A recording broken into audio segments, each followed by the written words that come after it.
Welcome to the 𝑤𝑜𝑣𝑒 𝑀𝑒𝑒𝑎𝑛 podcast. I'm your host, Christelle Robinson-Tiedemann.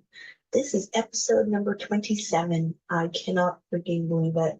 We are halfway through a year of the 𝑤𝑜𝑣𝑒 𝑀𝑒𝑒𝑎𝑛 podcast, and that means the world to me. So I just want to start this episode by saying thank you, thank you, thank you from the bottom of my heart to everyone who has been supporting, who has been listening, sharing, and commenting and just participating with me on this journey. It feels like such a gift. So thank you. 6-month birthday to the 𝑤𝑜𝑣𝑒 meeting, baby. Woo! All right. So this episode is a cool one because it has a lot to do with the title of the podcast. The name of the podcast, Love and Meaning, is an ode to what everything came down to that was meaningful to me in my life. And that is love, and that is meaning. And this podcast came out of my own journey with inner work, with personal development, with my relationship with myself and the world and my existence. And what I came to realize was that this thing that I had been searching for a long time. I spent my youth very much in a place of striving, and the thing I was striving for was love. And it turns out that love is actually self-love. And the thing that I was waiting to be given to me was meaning, and it turned out that that was something that I needed to create for myself. And therefore the podcast was named Love and Meaning, because this is an ode to self-love and an ode to the meaning that we assign, the meanings that we give to our life, what we choose to make our lives mean. So this is a self-led process. This is an inside-out process. So everything that many people are out there in the world striving for can be found on the inside. And so I wanted to share all of the lessons that I've learned along the way and the lessons that I'm continuing to learn through my own personal experience through this podcast of love and meaning. I am a life coach. I'm a human design reader and a human design enthusiast, a personal development enthusiast, an inner work junkie, I have to admit. And so all things self-development, all things personal empowerment is my jam.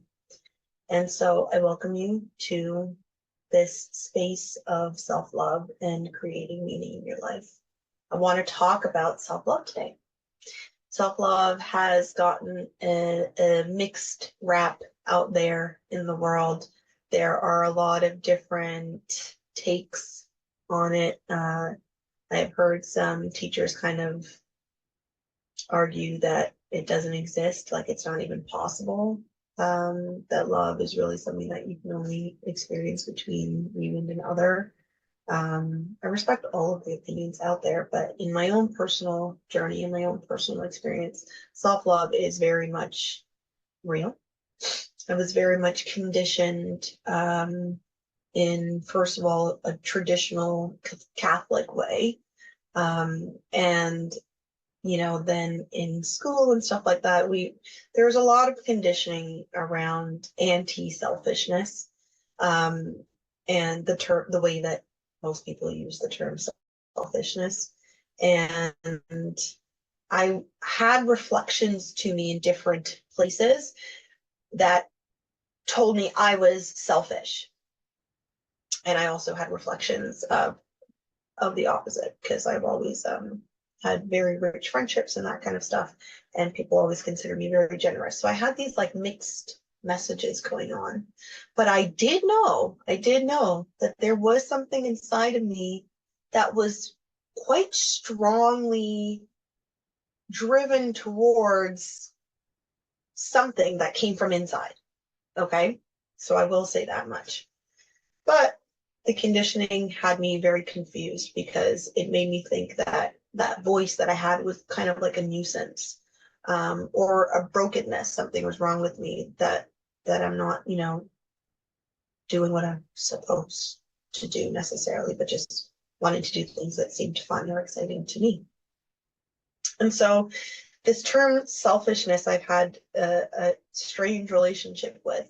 And then as I got older and I stepped into ownership, as I started doing my own personal development and my inner work, I have stepped into loud and proud ownership of the term selfishness. I actually love it, and I see it very differently than some people. And the actual term, if you think about it, selfish. So ish is like to be about something, you know,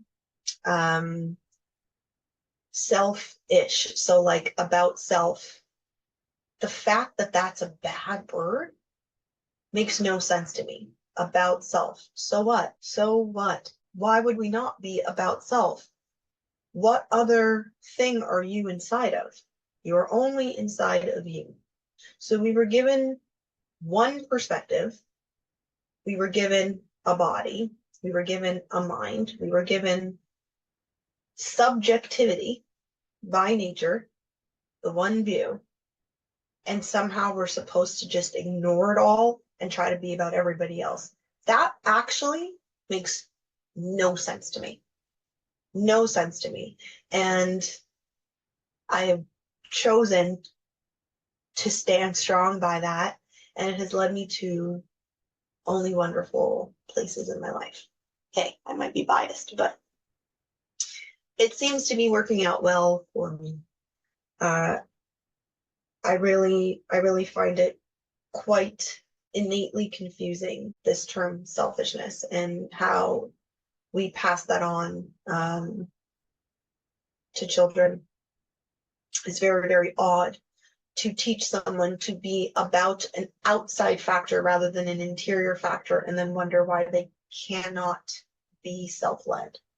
But we are also given a lot of pressure and a lot of lessons, or a lot of we're kind of conditioned towards also being, you know, taking initiative and being forward thinking and all of these things, but yet still not to be of the self. So it's actually quite misleading, and I think it leads to what we see out there, which is a lot of people feeling quite trapped, really confused, a lot of guilt, a lot of negative self-talk, a lot of negative feelings towards themselves, and a lot of masking, and then a lot of resentment, and then a lot of people pleasing, and then more resentment. I think this is kind of like the typical experience of people.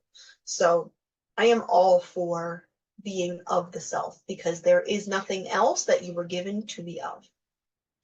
It is my core belief that in order to contribute the most to this planet, to contribute the most to the well-being of your environment, of the world, you must be of self, because it was the only tool that you were given. It is highly intelligent to use the tools that you were given in order to succeed in life. And the first one is you. So this ode to self-love is a little bit of an ode to selfishness. I wanted to talk about what it means. Like, what does it mean, self-love? And I've written down what it means to me, and I'm going to share what it means to me. And what self-love means to me is a number of things. And it's not fluffy. It's not one-dimensional. It's not one size fits all. And it sure as heck is not just as it's not superficial. So it's not simply like self-care, go to the spa, like these ideas and these kind of fads of mixing up self-care into being a very superficial thing.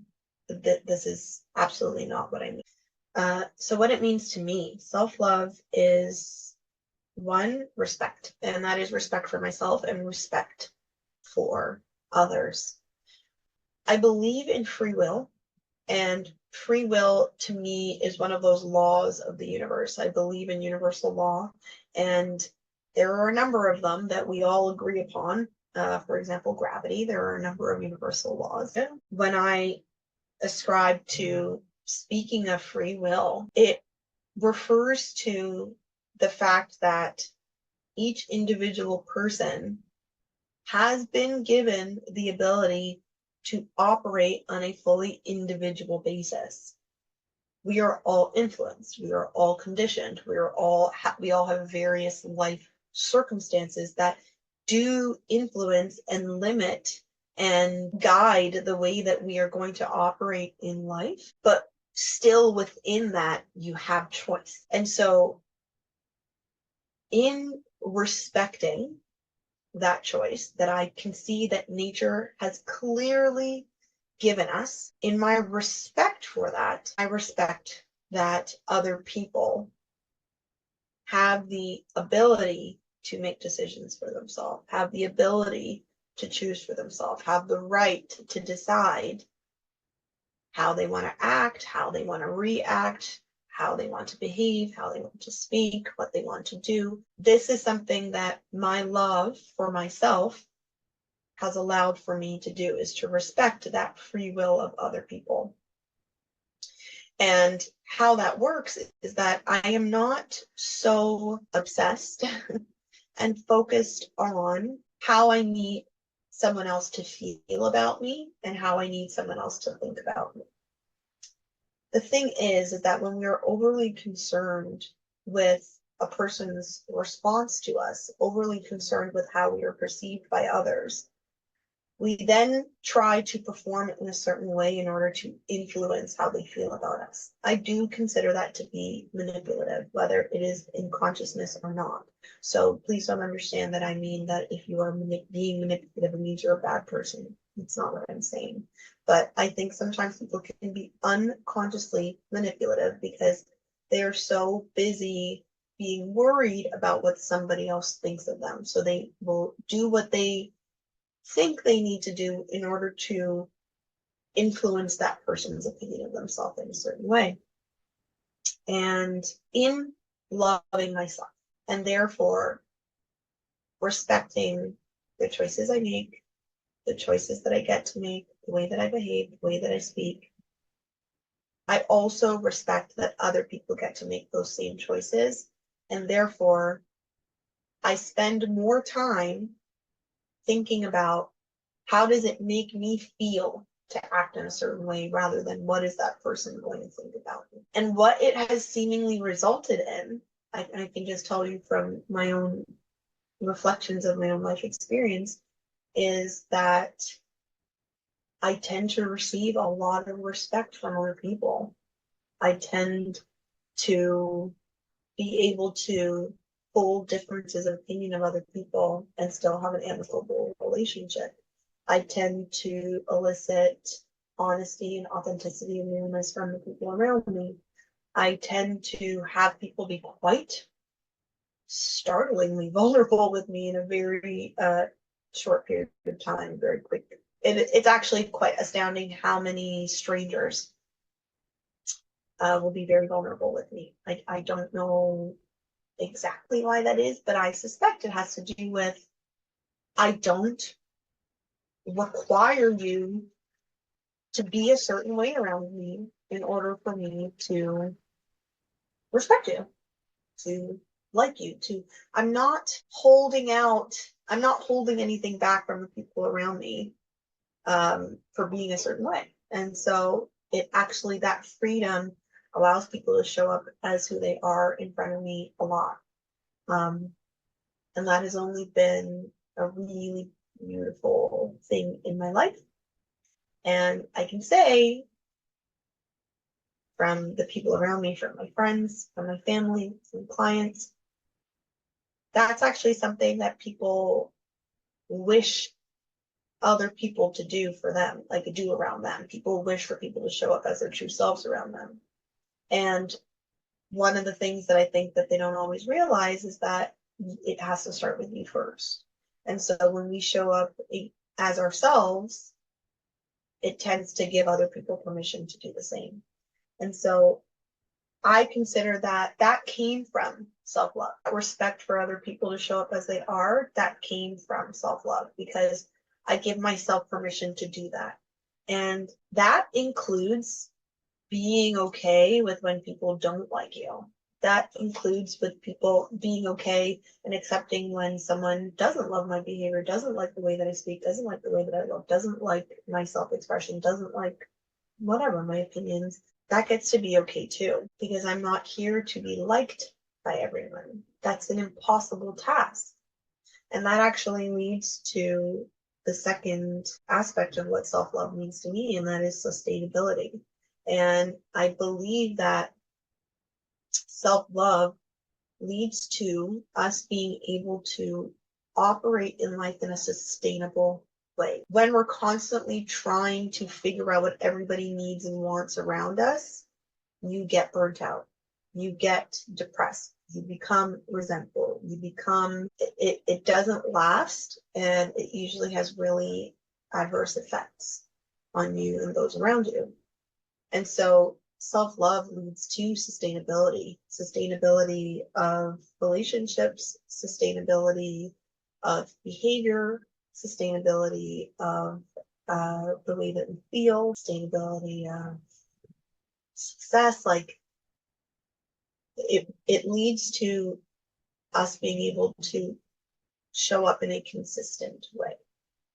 And so it's really interesting that when I talk about self-love, or I talk about really caring about myself, the way that I feel in the world, what makes me happy, when I operate in a way that is in alignment with that, I can consistently do that over and over and over and over and over and over and over again.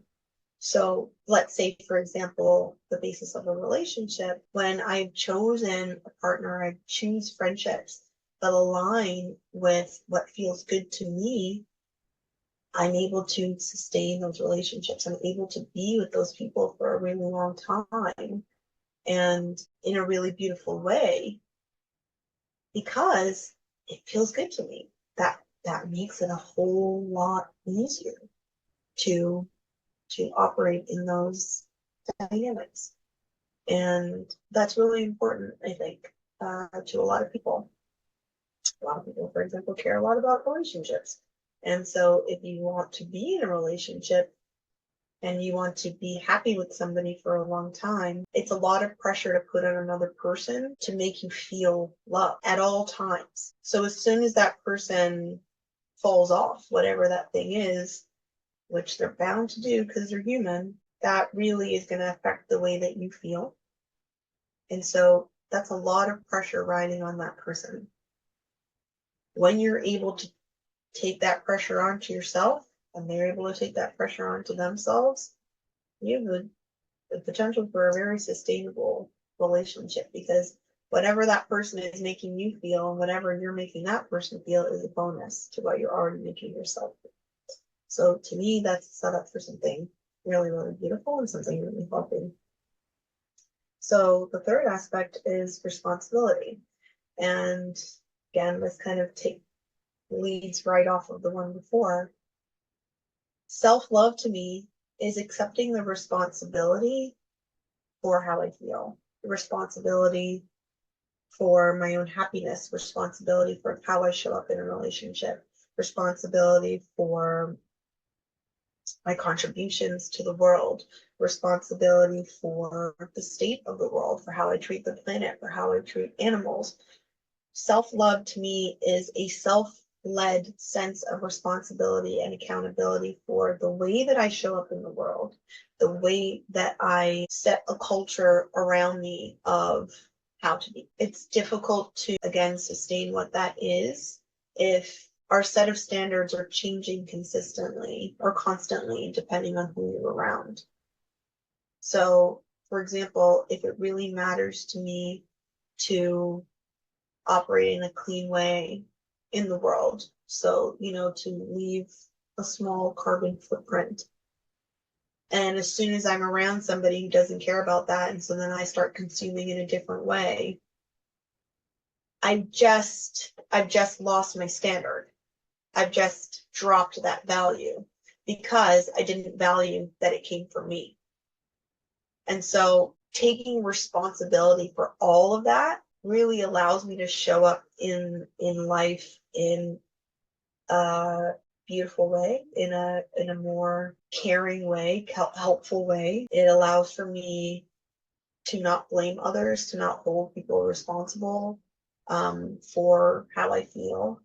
And it allows for people, again, to be their truest selves. And also it inspires other people to step up into being the best version of themselves around me, is what I've also noticed. So taking ownership of my life experience has allowed, or it seems like it kind of allows for other people around me to do the same. And when we're both taking ownership of our own experience, there's a lot more harmony.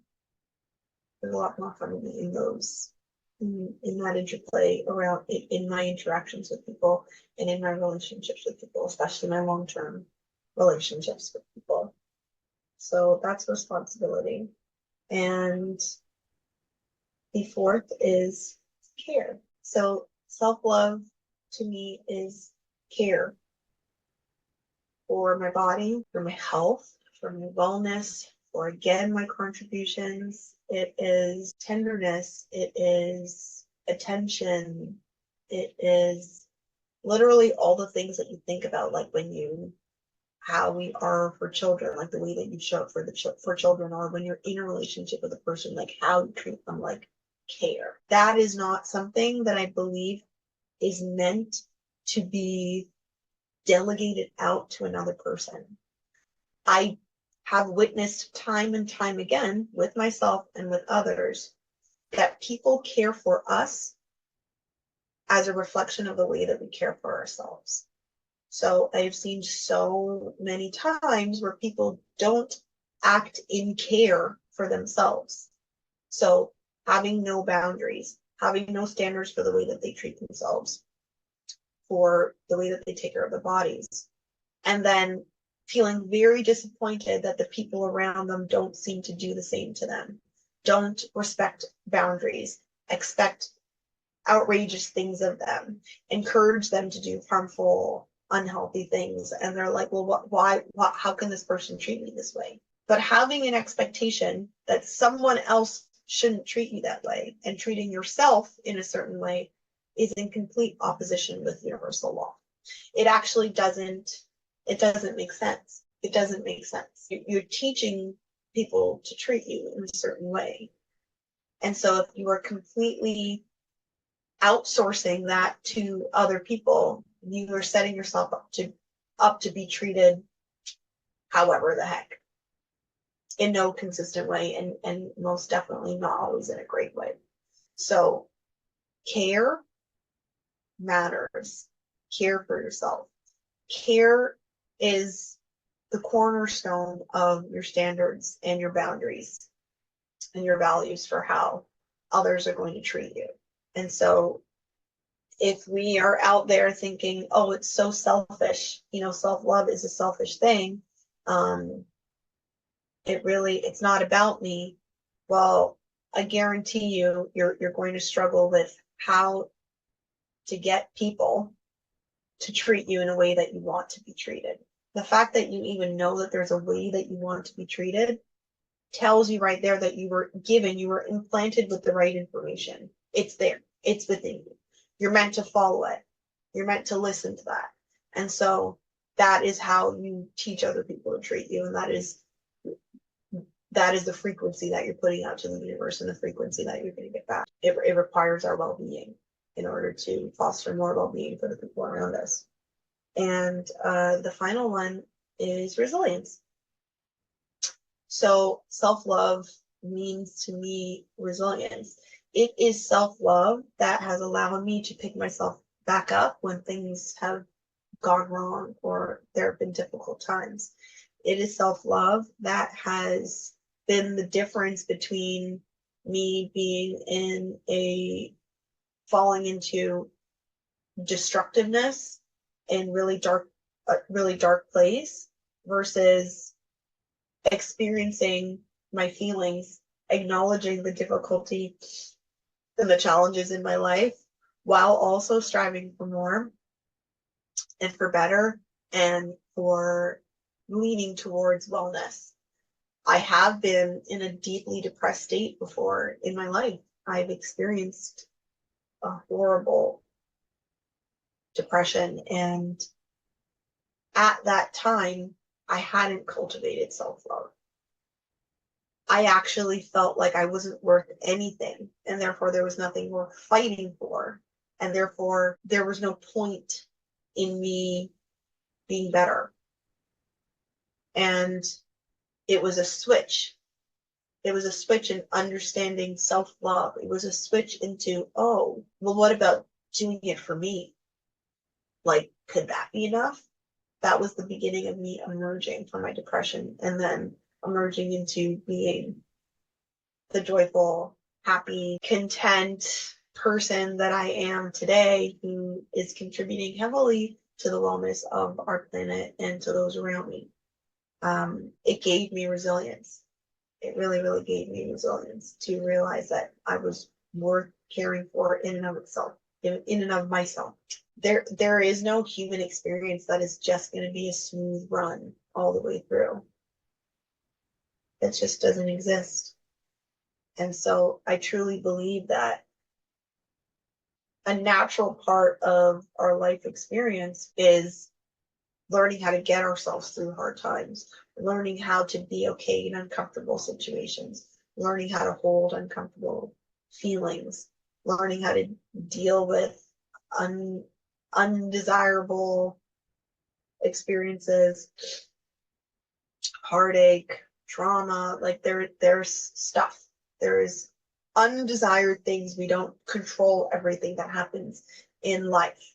And that is some major spiritual bypassing that goes out there, that's going on out there in the spiritual world, where we teach things like, as long as you feel happy, nothing bad will ever happen to you, which is ridiculous because there's so much that you cannot control in life. But when you love yourself, when you have self-love, when you have this sense of worth inside of you, simply for this being, this experience of your beingness being a good one, when you have a sense that that is something that you hold in your own hands and in your own heart, it allows you to move through those times with grace, with compassion in your heart, with taking responsibility even while you're hurting, with being able to sustain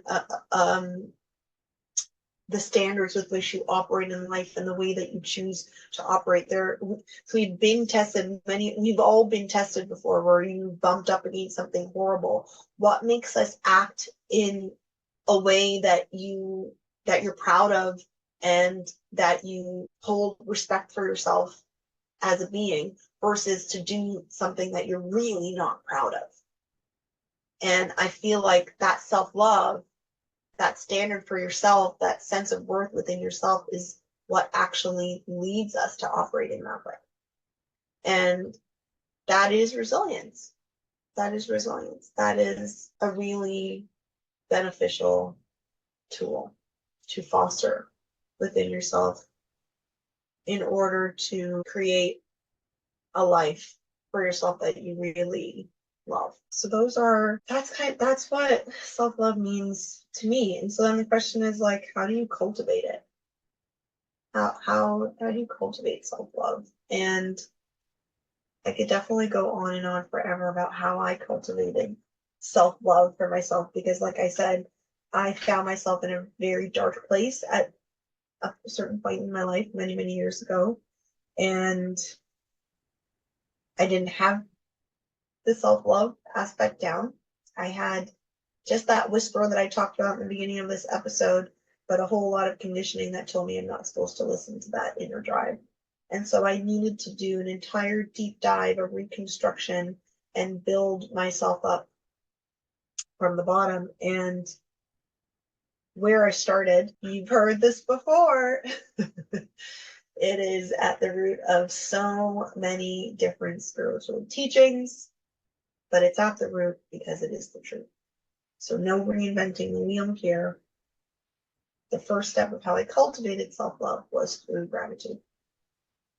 It really was through gratitude. It was through recognizing what I have and appreciating what I have and what I've been given, and then recognizing that what I don't have, I can get. I can get. Not somebody has owed me, recognizing that through things that the 5 aspects that I just mentioned before, through my own sense of responsibility that, oh, I can get it. It is available to me. And if it doesn't seem available to me, there's a way that I can figure out to do it. Free will. So gratitude and appreciation for all that I've been given and for my ability to go and get, to figure out, to change my life, to fill in the blank. That was really the beginning. For me, recognizing source energy's existence was a huge opener. Me being part of source, everything on this planet, everything that we see in the universe, all being part of the universe, helped me to step outside of myself in a way. It sounds contradictory, but step outside of myself in a way for a second, zoom out, look at it all, and then realize that love for any one part is love for the other. And so then that must include me. So the story that I've been given to love other people, to care for other people, to put other people before myself, to put pretty much anything before myself, from that zoomed out state of really looking at the reach of source and all that has been created, I realized it included me. And so that first feeling of just being included was like a rush of love. It was like a coming home. It was like seeing the truth for the first time. And so in realizing that I am part of it all, and that in caring for everything includes caring for me, and my neglect of myself is actually neglect of the entire of the universe. That was so imperative for me. That was such a huge step. So a very first step for me, it is really recognizing that we are all part of the whole. And so if you neglect a part, you are neglecting the whole. And I was given this to work with for a reason. One of the analogies that I used to listen to Abraham Hicks a lot in the beginning of my spiritual journey. And they would use this analogy to discuss self-love, or caring for yourself. And they would talk about how would you help somebody out of a ditch when you're in it too. So if somebody is down in a ditch, or, stuck down in some sort of hole or valley, or, something like that, and you needed to help the person up, you actually need to be above in order to drop down a ladder or reach your hand down or whatever it is and help pull the person up. And so it showed me very clearly that sense of responsibility that I had for myself, to keep myself at the highest possible state that I could be in order that I could help others.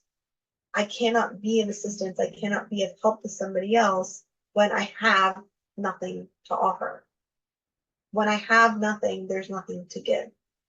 And so really recognizing that that is part of my own responsibility, that is part of my duty to look out for me in order to be able to help others, that really switched that up for me. And then I even developed more, like, not just so that I don't just want to do this so that I can be helpful to other people, but I realized how good it feels to care about myself, how empowering it feels. But a huge part of what actually does make me feel good is to contribute. It does make me feel really, really good to be of assistance. It does make me feel really, really good. Like the whole, I'm choosing to devote my entire life to helping others. I became an occupational therapist because that is what I love to do. And then in becoming a life coach and in learning human design, like teaching people to fully see who they really are, discover themselves, and then fully accept and then fall in love with exactly who they are, that comes from this self-love place. And that self-love place has given me so much power to help other people. And that feels really, really, really, really, really good. So that made a whole lot more sense to me than just giving, helping others, looking out for others, and neglecting the self. So how else did I cultivate self-love? I started to appreciate difference. This is going to sound funny, but the first major aha that I had about appreciating difference came from watching TV shows. And so I remember thinking one day about my favorite characters from TV shows. And my favorite characters from TV shows are not characters that are perfect, that always behave in the nicest way, always say the nice thing, present so beautifully. Like, that's not my favorite characters in a show or in a movie. Even since I was a little kid, I actually always loved the villains. Don't ask me what that was about. But I think this lesson was building from a very, very young age. I thought about my favorite TV characters, and I was like, oh my gosh, the thing that I absolutely adore about them is that they're like weird or quirky, or, so funny or so silly or so goofy or clumsy or totally forgetful. Or I remember my favorite TV show of all time is Buffy the Vampire Slayer. And I love all of those characters. But I remember one specific character that I loved named, my favorite character was Spike. He's literally a super evil, murdering vampire. But there was this one character, Anya. And Anya was a demon who became human. So I think she didn't have a soul and then got a soul, something like that. But she became human. And she lacked empathy. She didn't have it. So she didn't understand how, like, you feel deeply, like, feelings for other people, like, just for their well-being, because she was a demon. They didn't care about that kind of stuff, They were actually like, hey, evil, yay. And so you watch this character learn empathy, and obviously, in the meantime, while she's learning it, she says and does horrible things. Like, she's so rude. She's so mean. And, like, it is a little bit funny, but there is something so extremely that I found so extremely lovable about her. And what's very interesting is that you see that's reflected in the characters around her as well. Everybody cared for Anya and looked out for Anya, was patient with Anya, was understanding with Anya, while she just had no filter. Like, she didn't understand, like, why you didn't just, like, say whatever you say. So if someone was like, hey, do I look fat in this shirt? She'd just be like, yes. Like, she didn't understand, like, you don't say that, even though the person that, like, why would you ask me then if you didn't want this is how she would think, And there was something so endearing to me about her. And so I reflected, oddly enough, on my love of these TV characters, and I'm like, why is it that I appreciate so strongly these, like, what objectively would be called not great qualities of these people, of these individuals? And yes, I know they're TV characters, but I thought about it in the same thing with, like, human beings. I thought of my best friend. I thought of all of my friends, and I'm like, are they perfect? No. And those aren't the things that I love about them the most anyways. You know what I'm saying? And then I started to think about myself, and, like, one of my less favorable qualities, for example, is that I'm extremely forgetful.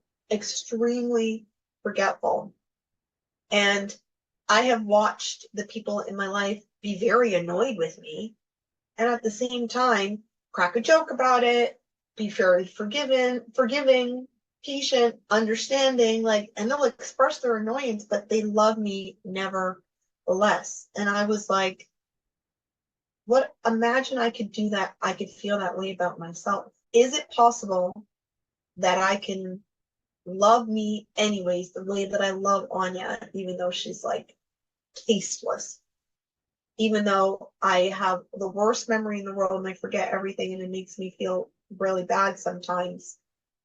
Can I love myself anyways? And the way that I would see it with a character on TV, be like, oh my gosh, you forgot again, and like laugh and even maybe be annoyed and love them at the same time. Like, could I do that for me? And it turns out I can. It turns out I can. And that was a really good feeling. That was a really, really good feeling to not necessarily be unwilling to improve or unwilling to show up as my best, but to let it be okay and me for all the parts of me that weren't. It was such a beautiful feeling and it felt right inside of me, like this is the way that we're supposed to feel about ourselves. And then what I also noticed about that was my ability to feel this way about other people, the ones whose quality combination I didn't like that much. So there are, you know, in the TV reference, like if there are characters out there for whatever their combination of qualities, I didn't love it. I didn't find it endearing.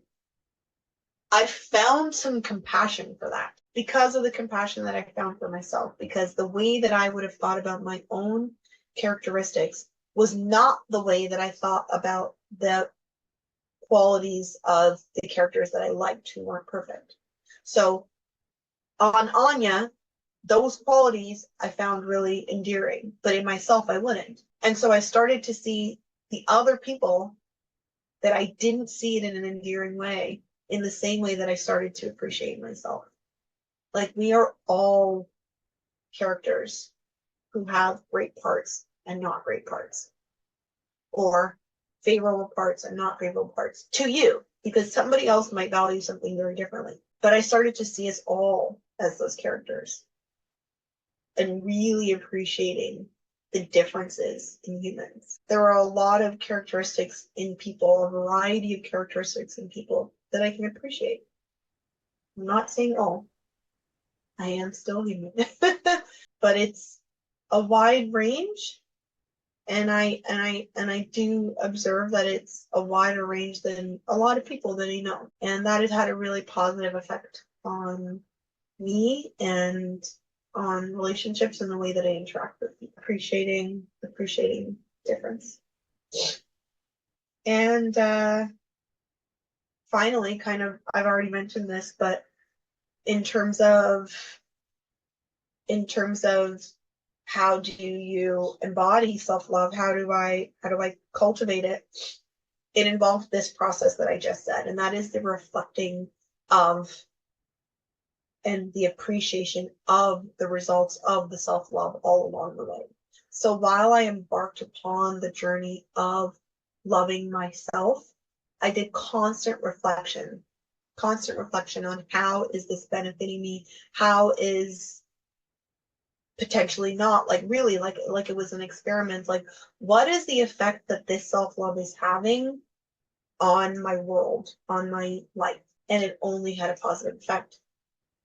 It only improved my relationships. It only improved my contributions. It only improved the quality of my work. It only improved the way that I felt about myself and the way that I was showing up in the world. It only improved my thoughts. It improved everything. It had a positive effect on everything. My boundaries, the people that I chose in my life, everything. Like, such a strong ripple effect. And so I kept reinforcing the benefit. So every single time I would reflect and say, like, oh my gosh, wow, this is great. It would reinforce it more.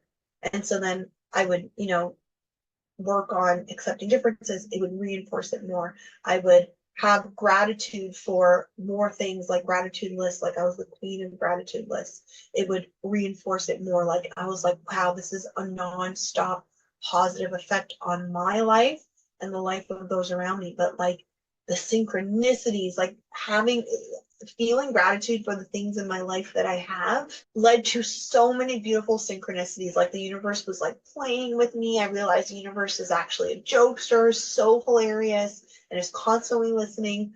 And then I would reflect back on, and it would be like such a beautiful outcome. I connected to my intuition. There was just endless benefits to it. And so stepping into truly having gratitude, recognizing and accepting and appreciating differences around me, and then reflecting back constantly. This was the way that I cultivated self-love.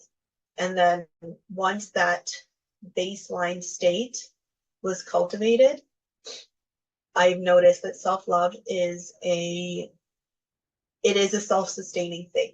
So once I cultivated self-love, it kind of perpetuated itself. And it's something that is like a battery that grows, that just like starts to run. It's like a generator, like it just starts to fuel a lot of things around you, around me. And I don't really consciously spend much time working on self-love anymore. I haven't actually done that for a while. It truly is a thing that is just sustained. How I feel about myself, like truly like my sense of worth, how I matter to myself, the importance of me to me, the basis has been established. It is in place, and everything is just built on top of it. So you can build that foundation, and then it becomes just so much more depth and layers on top of that. It just takes that kind of like initial work, because you do start to, I started to see the world in a very different place. The way that you start to perceive the world from a lens of self-love is very differently. And so you're operating in a different way. And so like it's a whole nother way of life after it has been cultivated. So I greatly advocate for building and cultivating self-love within yourself as a foundation for creating and living a magnificent life, a life of greatest potential. It is truly the foundation. And as a celebration marker to the birth of the Love and Meaning podcast, I thought that this vital episode would be really helpful to a lot of people out there. So let's cultivate self-love, have it as a basis, and then once that foundation is set, just now it's a matter of just creating masterpieces of our lives, contributing greatly to the world around you. I'm sending you so much love. Thank you again to everybody who has been listening and participating and sharing. If this episode has been meaningful and helpful to you, please do share to others. It means the world to me. And the whole point is so that we can help as many people find love within themselves, discover the beauty of their lives from the inside out. And so please do share if this has been meaningful to you.